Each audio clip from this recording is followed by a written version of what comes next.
Mantan Bupati Kepulauan Talaut, Sri Wahyumi, kembali ditangkap Komisi Pemberantasan Korupsi. Ia diduga terlibat kasus suap terkait revitalisasi pasar di wilayahnya.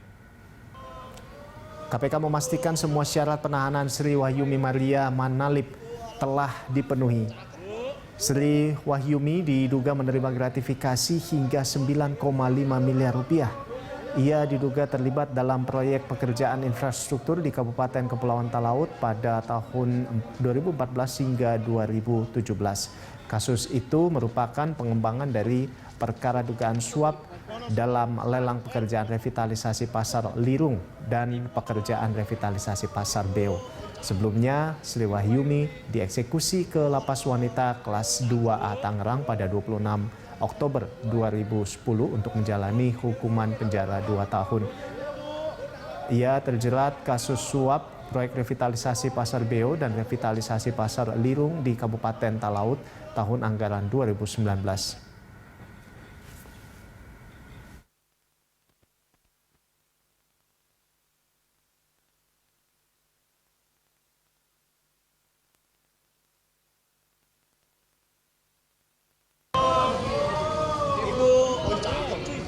Ibu Wahyumi. Ibu, halo. Cakep. Bu. Bu Wahyumi. Bu, sedikit Bu. Ada berapa Bu tanggal bulannya Bu?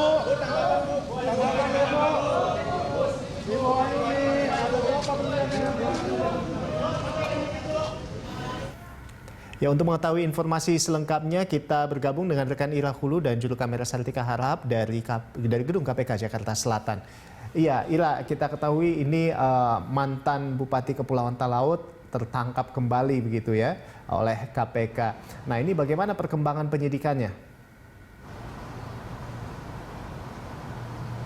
Ya, Rolando dan juga pemirsa, benar sekali bahwa pertanggal 29 April 2021 yang lalu Komisi Pemberantasan Korupsi ini kembali menetapkan status tersangka bagi mantan ataupun ex-bupati Talaut yakni Sri Wahyumi Maria Manalip pada tanggal 29 kemarin.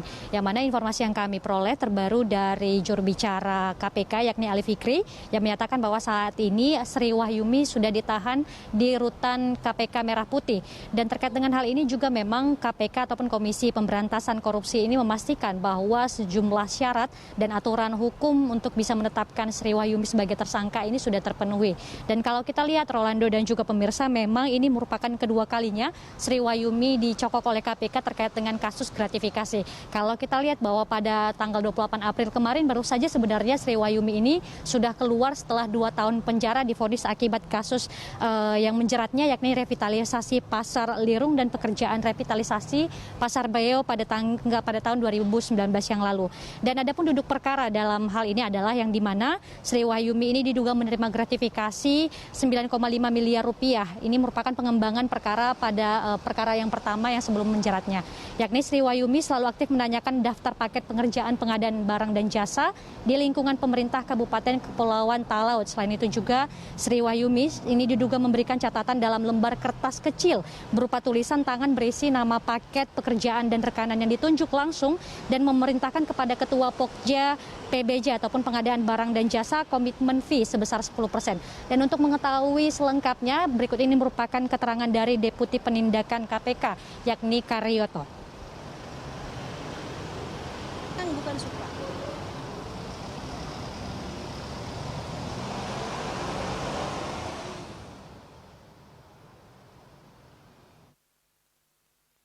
SWM juga diduga memberikan catatan dalam lembaran kertas kecil berupa tulisan tangan berisi informasi, nama paket pekerjaan dan rekanan yang ditunjuk langsung dan memerintahkan kepada para ketua Pokja PBJ Kabupaten Kepulauan Talaut meminta komitmen fee sebesar 10% dari nilai pagu anggaran masing-masing.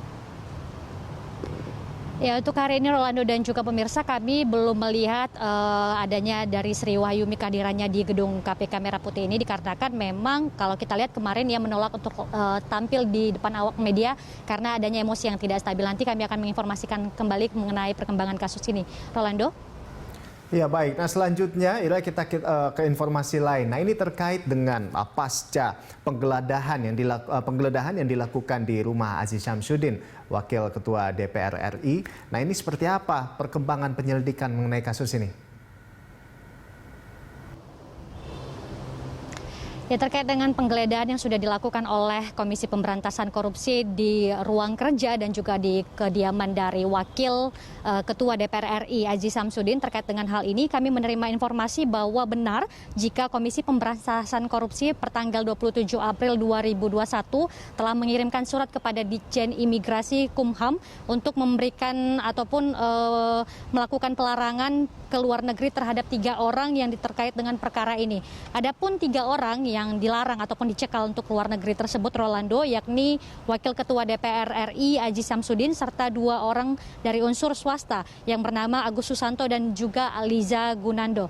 Tentu pelarangan ke luar negeri ataupun pencekalan ke luar negeri ini bertujuan untuk memberikan atau meminta kepada mereka yang statusnya sekarang sebagai saksi seperti itu terkait dengan informasi ataupun menggali bukti lain yang diperlukan agar saat adanya pemeriksaan ataupun pemanggilan ini pihak-pihak tersebut masih berada di dalam Indonesia ataupun di wilayah Indonesia.